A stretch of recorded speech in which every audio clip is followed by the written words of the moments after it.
सिखां ने बर्दाश्त नहीं करना अपना गुरु साहब का कतल। सबर असी कीती है, असी बहुत मिन्नतां तरले कीती हैं। असी मरी हुई कौम नहीं है, असी वो कौम है जिन्ने 2 साहिबजादे उरे गवाए ते बाबा बंदा सिंह बहादुर भी इत्थे इट नाल इट खड़का के गया सीगा। सानू जिन्ना दबाउण दी कोशिश करदे हो साडे नेचर च नहीं है कि असी दबांगे। सानू उरे दियां हुकूमतां ने जिहड़े साडे साहिबजादे हैं उन्हां नू सप दे बच्चे कहा, सप दे बच्चे। ते ओहदे बाद हरेक सिख ਜਿਹੜਾ ਸੱਪ ਦਾ ਬੱਚਾ ਜਿਹਨੂੰ ਕਹਿੰਦੇ ਆ ਭਚੰਗੀ, ਅਸੀਂ ਅੱਜ ਆਪਣੇ ਬੱਚਿਆਂ ਨੂੰ ਭਚੰਗੀ ਕਰਦੇ ਆ। ਅਸੀਂ ਸੱਪ ਦੇ ਬੱਚੇ ਆ ਤੇ ਅਸੀਂ ਪੈ ਜਾਣਾ ਫਿਰ ਇਦਾਂ ਹੀ। ਸ਼ਹਾਦਤ ਦੀ ਧਰਤੀ ਤੇ, ਪਹਿਲੇ ਸਿੱਖ ਰਾਜ ਦੀ ਧਰਤੀ ਤੇ ਆਈਆਂ ਗੁਰੂ ਕੀ ਸੰਗਤਾਂ ਨਿਮਰਤਾ ਸਹਿਤ ਸੀਸ ਝੁਕਾਉਂਦਾ ਹੈ। ਵਾਹਿਗੁਰੂ ਜੀ ਕਾ ਖਾਲਸਾ, ਵਾਹਿਗੁਰੂ ਜੀ ਕੀ ਫਤਿਹ। ਸਾਧ ਸੰਗਤ ਜੀ, ਵਾਰਿਸ ਪੰਜਾਬ ਨੇ, ਸਰਦੀਪ ਸਿੰਘ ਨੇ, ਪੱਤਰਕਾਰ ਸਾਹਿਬਾਨਾਂ ਨੇ ਅੱਜ ਇਹ ਜਿਹੜਾ ਇਕੱਠ ਰੱਖਿਆ, ਉਹ ਜਿਹੜੀ ਅੱਜ ਚਿੰਤਾ ਦਾ ਵਿਸ਼ਾ ਸਾਡੇ ਸਿੱਖ ਕੌਮ ਦੇ ਉੱਤੇ ਆਈਆਂ ਵਿਪਤਾਂ ਅਤੇ ਪੰਜਾਬ ਦੀ ਖੁਸ਼ਹਾਲੀ ਵਾਸਤੇ ਔਰ ਇਹ ਸਾਰਿਆਂ ਨੂੰ ਸੱਦ ਕੇ ਇੱਕ ਇਹੋ ਜਿਹਾ ਪਲੇਟਫਾਰਮ ਖੜਾ ਕੀਤਾ ਹੈ ਜਿੱਥੇ ਉਸ ਸਮੇਂ ਦੀ ਮੁਗਲ ਹਕੂਮਤਾਂ ਨੇ ਇਹੋ ਜਿਹੇ ਹੁਕਮ ਦਿੱਤੇ ਜਿਹਦੇ ਨਾਲ ਮਾਸੂਮ ਸਾਡੇ ਸਾਹਿਬਜ਼ਾਦੇ ਮਾਤਾ ਗੁਜਰੀ ਜੀ बंद करके दफनाते, ठंडी बुर्जां च मरवाते। और मैं समझदा है कि ये समा वाकई गंभीर है। साध संगत जी, जो आज़ादी दे समय तो साडी कौम नाल हुंदा आया, वो मैं समझदा एक गुलामी का प्रगटावा है। जिथे बरतानिया दे बरखिलाफ सिंह सभा लहर ने आ गुरु घरां दी आज़ादी वास्ते एक संघर्ष तोरिया सी, जिस दी नकल दे विच गांधी नेहरू ने अपने उरे दे आज़ादी दे जिहड़े संघर्ष सी वो तोरे सीगे। ओदी हासिलियत ये सी कि अंग्रेज़ां तो चाबियां दे मोर्चे तहत गुरु घर आज़ाद किए गए। एशिया दे विच सब तो पहली जिहड़ी जमहूरीयत संस्था सीगी वो श्रोमणी गुरुद्वारा प्रबंधक कमेटी, वो जुझारू सिंघां ने खड़ी की। जिहड़ा काम उन्होंने किया उहदे अगे फायदे ते सिट्टे इस देश ने लिते जद इन्हां ने आज़ादी पाई। अंग्रेज़ां दे सामने असी एक वखरी ते आज़ाद धिर सी। साडी नलैकी सी, साडे मन दे यह एक तरह की आलस सीगी कि उस समय असी अपनी गल नहीं की। जिहड़ी गल अज इस स्टेज दे उत्तों असी सुन रहे हैं, ये जिहड़ा प्रोग्राम है सिखां दी, किसानां दी ते पंजाब दे भविख दी गल खुले ते स्पष्ट रूप च करदा है ते दिखाउंदा है कि जिहड़ा ये देश साडे नाल कर रहा है नजायज़ है ते सानू इहदे तों किसी ना किसी तरह आपां नू कौम दे तौर ते आज़ादी लैनी पऊगी। साध संगत जी, जद डॉक्टर BR अंबेडकर ने संविधान खड़ा करता तो लॉ मिनिस्टर भी बन गए, पर 1953 दे विच उन्होंने इस संविधान नू खंडन करता जमा ही। ਔਰ ਉਹਨਾਂ ਨੇ ਰਾਜ ਸਭਾ ਦੇ ਵਿੱਚ ਸਪਸ਼ਟ ਕੀਤਾ, ਕਹਿੰਦੇ ਕਿ ਇਹ ਸੰਵਿਧਾਨ ਮੁੱਖ ਧਾਰਾ ਦੀ ਸੋਚ ਅਧੀਨ ਹੀ ਚੱਲੂਗਾ, ਇਹਦੇ ਵਿੱਚ ਮਾਈਨੋਰਿਟੀਜ਼ ਦੀ ਘੱਟ ਗਿਣਤੀਆਂ ਦੀ ਸੁਣਵਾਈ ਹੋਣ ਦਾ ਕੋਈ ਚਾਂਸ ਨਹੀਂ ਹੈਗਾ। ਜਦ ਉਹਨਾਂ ਨੂੰ ਸਵਾਲ ਕੀਤਾ ਕਿ ਮੈਜੋਰਿਟੀ ਰੂਲ ਤੋਂ ਇਲਾਵਾ ਕਿਵੇਂ ਰਾਜ ਹੋ ਸਕਦਾ ਹੈ, ਉਹਨਾਂ ਨੇ ਦੱਸਿਆ ਕਿ ਬਹੁਤ ਸਾਰੇ ਨਿਯਮ ਹੈਗੇ, ਕੱਲਾ ਮੁੱਖ ਧਾਰਾ ਜਾਂ ਮੈਜੋਰਿਟੀ ਰੂਲ ਨਹੀਂ ਹੁੰਦਾ। ਜਿਵੇਂ UN ਦੇ ਵਿੱਚ ਯੂਨੈਨਿਮਸ ਵੋਟਿੰਗ ਮਤਲਬ ਹਰੇਕ ਦੀ ਸਹਿਮਤੀ ਨਾਲ ਕਾਨੂੰਨ ਬਣਾਇਆ ਜਾਂਦਾ ਹੈ, ਉਹ ਵੀ ਇੱਕ ਤਰੀਕਾ ਹੈਗਾ ਬਣਾਉਣ ਦਾ। ਪਰ ਉਸ ਸਮੇਂ ਤੋਂ ਇਹਨਾਂ ਦੀ ਗੱਲ ਮੰਨੀ ਨਹੀਂ ਗਈ।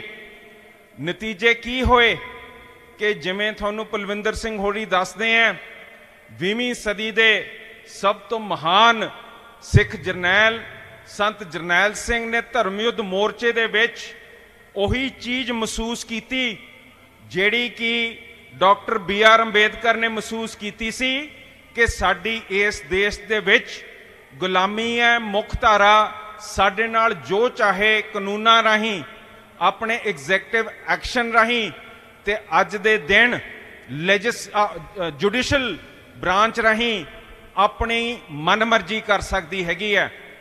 ਸਾਧ ਸੰਗਤ ਜੀ, ਉਹਦਾ ਨਤੀਜਾ ਸੀਗਾ ਕਿ ਇੱਕ ਜ਼ਿਆਦਾ ਫੈਡਰਲ ਸਟਰਕਚਰ ਅਨੰਦਪੁਰ ਸਾਹਿਬ ਮਤੇ ਦਾ ਸਥਾਪਿਤ ਕੀਤਾ ਜਾਏ, ਜੋ ਕਿ ਅਕਾਲੀ ਦਲ ਨੇ ਆਪਣੀ ਮੋਗੇ ਰੈਲੀ ਦੇ ਵਿੱਚ ਖਤਮ ਕਰਤਾ। ਉਹ ਅਨੰਦਪੁਰ ਮਤਾ ਉਹਨਾਂ ਨੇ ਰੱਦ ਕਰਤਾ।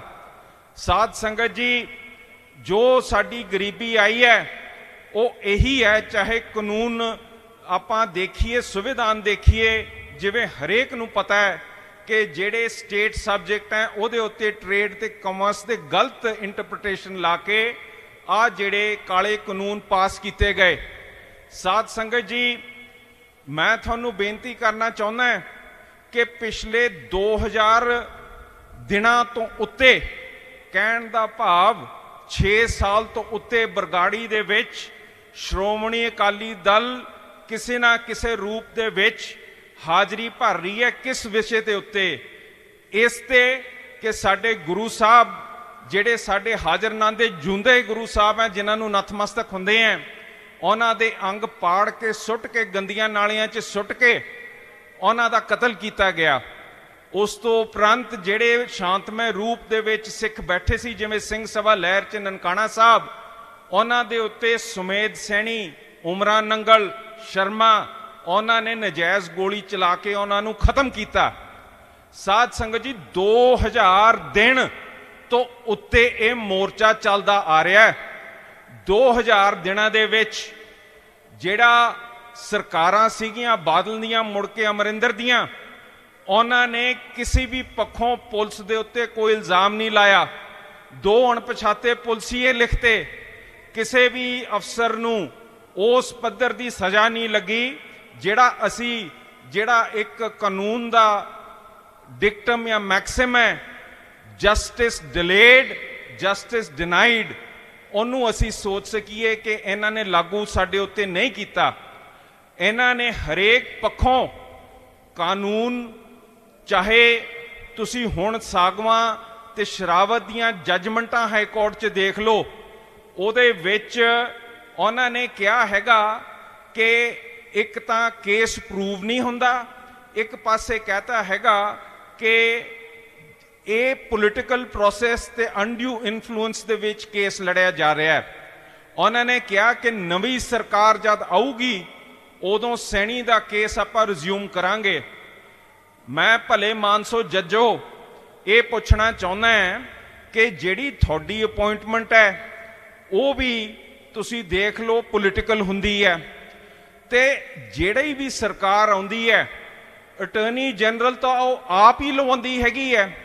ਉਹ ਤਾਂ ਪਿਓਰਲੀ ਪੋਲੀਟੀਕਲ ਪ੍ਰੋਸੈਸ ਹੈਗਾ। ਉਹ ਪੋਲੀਟੀਕਲ ਪ੍ਰੋਸੈਸ ਨੂੰ ਤੁਸੀਂ ਕਿਵੇਂ ਤੋੜ ਸਕਦੇ ਹੋ? ਜੇ ਕਾਂਗਰਸ ਦੀ ਸਰਕਾਰ ਆਊਗੀ ਤਾਂ ਕਾਂਗਰਸ ਨੇ ਆਪਣਾ ਅਟਾਰਨੀ ਜਨਰਲ ਲਾਣਾ ਹੈ। ਜੇ ਅਕਾਲੀਆਂ ਦੀ ਆਈ ਹੈਗੀ ਹੈ, ਉਹਨਾਂ ਨੇ ਆਪਣਾ ਲਾਇਆ ਹੈਗਾ। ਫਿਰ ਮੈਨੂੰ ਜਸਟਿਸ ਆਪਣੇ ਹਾਈ ਕੋਰਟ ਦੇ ਜਸਟਿਸ ਹੋ, ਮੈਨੂੰ ਸਮਝਾਓ कि ਇਹਦੇ ਉੱਤੇ ਅਨਡਿਊ ਇਨਫਲੂਐਂਸ ਕਿਵੇਂ ਨਹੀਂ ਆਣਾ। ਤੁਸੀਂ ਸਿਰਫ ਤੇ ਸਿਰਫ ਇੱਕ ਕੰਮ ਕਰ ਰਹੇ ਹੋ, ਉਹ ਜਸਟਿਸ ਡਿਲੇ ਕਰ ਰਹੇ ਹੋ, ਔਰ ਉਹਦੇ ਨਤੀਜੇ ਕੀ ਹੈ ਜਿਵੇਂ ਤੁਸੀਂ ਹੁਣ ਦੇਖ ਚੁੱਕੇ ਹੋ। ਸਿੱਖਾਂ ਨੇ ਬਰਦਾਸ਼ਤ ਨਹੀਂ ਕਰਨਾ ਆਪਣਾ ਗੁਰੂ ਸਾਹਿਬ ਦਾ ਕਤਲ। ਸਬਰ ਅਸੀਂ ਕੀਤੀ ਹੈ, ਅਸੀਂ ਬਹੁਤ ਮਿੰਨਤਾਂ ਤਰਲੇ ਕੀਤੀਆਂ, ਪਰ ਤੁਸੀਂ ਨਾ ਸਾਨੂੰ ਕਿਸੇ ਲੈਜਿਸਲੇਸ਼ਨ ਤੁਸੀਂ ਦੇਖੋ ਕਿੱਡੀ ਭਿਆਨਕ ਤੁਸੀਂ ਬਣਾਈ ਹੋਈ ਹੈ। ਜਿਹੜਾ ਗੁਰਦੁਆਰਾ ਐਕਟ ਧਾਰਾ 51 ਹੈ, ਉਹ ਕਹਿੰਦਾ ਹੈ ਕਿ the term of a member of the SGPC will be 5 years or until the next board is elected। ਇਹਦਾ ਮਤਲਬ ਕਿ SGPC ਦੇ ਚੋਣ ਨਹੀਂ ਹੋਏ ਤਾਂ ਉਹੀ ਬੰਦੇ SGPC ਚਲਾਈ ਜਾਣਗੇ। ਜਮਹੂਰੀਅਤ ਦਾ ਕੀ ਫਾਇਦਾ ਹੁੰਦਾ ਹੈ? ਜਮਹੂਰੀਅਤ ਇੱਕ ਇਹੋ ਜਿਹੀ ਸੰਸਥਾ ਹੈ ਜਿਹਦੇ ਵਿੱਚ ਲੋਕ ਅਮਨ ਪਸੰਦ ਤਰੀਕੇ ਨਾਲ ਆਪਣਾ ਮਤਦਾਨ ਦੇ ਕੇ ਆਪਣੇ ਸੰਸਥਾਵਾਂ ਨੂੰ ਉਸ ਰਾਹ ਤੇ ਤੋਰਦੇ ਆ ਜਿਹੜੇ ਉਹ ਠੀਕ ਰੱਖਦੇ ਆ। ਉਹਦੀ ਮਾਨਤਾ ਹਰੇਕ ਕੌਮ 'ਚ ਹਰੇਕ ਮੰਨਦਾ ਹੈਗਾ। ਪਰ ਜੇ ਤੁਸੀਂ ਜਮਹੂਰੀਅਤ ਹੋਣ ਹੀ ਨਹੀਂ ਦੇਣੀ, ਅੱਜ SGPC 10 ਸਾਲਾਂ ਦੀ ਚੁਣੀ ਨਹੀਂ ਹੋਈ। ਇਹੀ SGPC ਵਾਲਿਆਂ ਨੇ ਮਾਫੀਨਾਮਾ ਸੱਚੇ ਸਾਧ ਜਿਹਨੇ ਬਲਾਤਕਾਰ ਤੇ ਮਰਡਰ ਕੀਤਾ ਹੋਇਆ ਉਹਨੂੰ ਲਿਖਾ ਕੇ ਦਿੱਤਾ ਤੇ 90 ਲੱਖ ਰੁਪਏ ਉਹਦੇ ਐਡਵਰਟਾਈਜ਼ਮੈਂਟ ਕਰਤੀ ਹੈਗੀ। ਫਿਰ ਸਾਡੇ 'ਚ ਵਿਤਕਰੇ ਆਉਣਗੇ ਨਹੀਂ, ਸਿੱਖ ਉਤਾਵਲੇ ਹੋਣਗੇ ਨਹੀਂ, ਅਸੀਂ ਆਪਣੇ ਹੱਕ ਦੇ ਉੱਤੇ ਪਹਿਰਾ ਨਹੀਂ ਦੇਵਾਂਗੇ।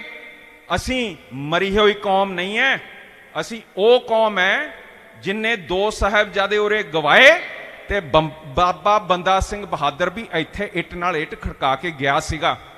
ਤੁਸੀਂ ਸਾਨੂੰ ਜਿੰਨਾ ਦਬਾਉਣ ਦੀ ਕੋਸ਼ਿਸ਼ ਕਰਦੇ ਹੋ, ਸਾਡੇ ਨੇਚਰ 'ਚ ਨਹੀਂ ਹੈ ਕਿ ਅਸੀਂ ਦਬਾਂਗੇ।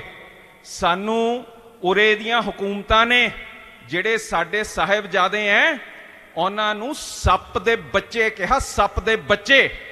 ਤੇ ਉਹਦੇ ਬਾਅਦ ਹਰੇਕ ਸਿੱਖ ਜਿਹੜਾ ਸੱਪ ਦਾ ਬੱਚਾ ਜਿਹਨੂੰ ਕਹਿੰਦੇ ਆ ਭਚੰਗੀ, ਅਸੀਂ ਅੱਜ ਆਪਣੇ ਬੱਚਿਆਂ ਨੂੰ ਭਚੰਗੀ ਕਰਦੇ ਆ। ਅਸੀਂ ਸੱਪ ਦੇ ਬੱਚੇ ਆ ਤੇ ਅਸੀਂ ਪੈ ਜਾਣਾ ਫਿਰ ਇਦਾਂ ਹੀ। ਸੋ ਸਾਧ ਸੰਗਤ ਜੀ, ਅੱਜ ਜਿਹੜੇ ਉਰੇ ਅਸੀਂ ਆਪਾਂ ਖੜੇ ਆ, ਆਪਾਂ ਨੂੰ ਬਿਲਕੁਲ ਆਪਣੇ ਹੱਕ ਹਕੂਕ ਤੇ ਪਹਿਰਾ ਦੇਣਾ ਚਾਹੀਦਾ ਹੈ। ਅਸੀਂ ਉਹ ਕੌਮ ਹੈ ਜਿਸ ਦੇ ਪਿਤਾ ਨੇ ਸਰਬੰਸ ਦਾਨ ਕੀਤਾ ਸੀਗਾ, ਪਰ ਅਸੀਂ ਝੁਕੇ ਨਹੀਂ ਹੈਗੇ ਤੇ ਨਾ ਝੁਕਣਾ ਹੈਗਾ। ਵਾਰਿਸੇ ਪੰਜਾਬ, ਤੁਹਾਡੀ ਜ਼ਿੰਮੇਵਾਰੀ ਹੈ ਆਪਣੇ ਸਿੱਖਾਂ ਨੂੰ ਆਪਣੇ ਬਣਦੇ ਹੱਕ ਤੇ ਪਹਿਰਾ ਦੇਣਾ। ਤੁਹਾਡੀ ਜ਼ਿੰਮੇਵਾਰੀ ਹੈ ਆਪਣੇ ਹਿੰਦੂ ਵੀਰਾਂ ਦੇ ਹੱਕ ਤੇ ਪਹਿਰਾ ਦੇਣਾ। ਤੇ ਤੁਹਾਡੀ ਜ਼ਿੰਮੇਵਾਰੀ ਹੈ ਆ ਜਿਹੜਾ ਇੱਕ ਪਾਸੇ ਦਾ ਸੂਬਾ ਹੈ ਉਹ ਪੂਰਾ ਪੰਜਾਬ ਮੰਨਣਾ ਤੇ ਸਾਡੇ ਮੁਸਲਮਾਨ ਵੀਰਾਂ ਦੇ ਹੱਕ ਦੇ ਵੀ ਪਹਿਰਾ ਦੇਣਾ ਹੈ। ਅੱਜ ਸਾਡੇ ਟਰੱਕ ਵਾਲੇ, ਸਾਡੇ ਜ਼ਿਮੀਂਦਾਰ, ਸਾਡੇ ਮੈਨੂਫੈਕਚਰਰ ਉਹ ਲਹਿੰਦੇ ਪੰਜਾਬ ਤੋਂ ਵਾਂਝੇ ਹੋਏ ਹੈ, ਜਿੱਥੇ ਸਾਡੀਆਂ ਉਰੇ ਬਣਦੀਆਂ ਚੀਜ਼ਾਂ ਜਿਵੇਂ ਕੋਈ ਆਪਣਾ ਥ੍ਰੈਸ਼ਰ ਹੈਗਾ ਉਹ ਇੱਥੋਂ ਲਦਾ ਕੇ ਫੈਕਟਰੀ ਤੋਂ ਚੱਕ ਕੇ ਗੁਜਰਾਤ ਲੈ ਕੇ ਜਾਣਾ ਪੈਂਦਾ ਹੈ। ਗੁਜਰਾਤ ਤੋਂ ਆਪਾਂ ਇੱਕ ਕਿਸ਼ਤੀ 'ਚ ਪਾ ਕੇ ਦੁਬਈ ਭੇਜਦੇ ਆ, ਦੁਬਈ ਤੋਂ ਜਾ ਕੇ ਕਰਾਚੀ ਆਂਦਾ, ਕਰਾਚੀ ਤੋਂ ਜਾ ਕੇ ਆਹ ਵਾਹਗਾ ਬਾਰਡਰ ਜਿਹੜਾ ਸਾਡੇ ਤੋਂ 200 ਕਿਲੋਮੀਟਰ ਹੈ ਉੱਥੇ ਜਾ ਕੇ ਨਾਲ ਦੇ ਖੇਤ 'ਚ ਜਾ ਕੇ ਚੱਲਦਾ ਹੈ। ਤੇ ਪੈਸਾ ਕੌਣ ਬਣਾਉਂਦਾ ਹੈ? ਉਹ ਗੁਜਰਾਤੀ ਦੇ ਗੋਦਾਨ ਸਾਡੇ ਗੁਜਰਾਤ 'ਚ ਹੈਗੇ ਤੇ ਉਹਦੀ ਉੱਥੇ ਦੁਬਈ ਦੇ ਵਿੱਚ ਗੋਦਾਨ ਹੈਗੇ, ਕਰਾਚੀ 'ਚ ਜਾ ਕੇ ਬਣਾਉਂਦੇ ਹੈਗੇ ਆ ਵਪਾਰੀ। ਪਰ ਮੈਂ ਪੁੱਛਣਾ ਚਾਹੁੰਦਾ ਆ ਜਿਹੜਾ ਤੁਸੀਂ 60 ਕਿਲੋਮੀਟਰ ਦਾ ਡਰ ਪਾਤਾ ਸਾਨੂੰ, ਤੁਸੀਂ ਬਾਰਡਰ ਖੋਲਦੇ ਕਿਉਂ ਨਹੀਂ?